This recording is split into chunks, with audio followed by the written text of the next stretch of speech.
Slovenija bo razvita turistična država, so prepričani na Ministrstvu za gospodarski razvoj in tehnologijo. Ja, ključni cilji te strategije so usmerjeni v nadaljnjo rast slovenskega turizma.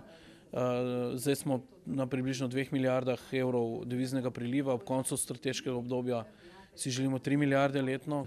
Vsako leto 2% več nočitev in 4% več turistov.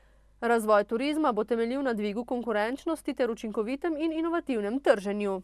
In sicer gre za povečanje prepoznavnosti in ugleda Slovenije na ključnih trgih preko bolj intenzivne, konsistentne in usklajene uporabe znamke. Gre za koncentracijo aktivnosti na naših najpomembnejših ključnih bližnjih evropskih trgih.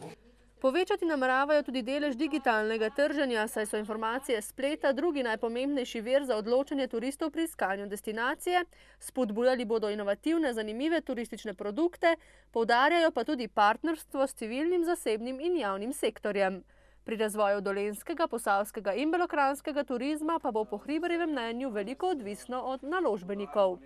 Mislim, da so potrebe tudi po kakšnem tujem investitorju, predvsem v Belo krajino.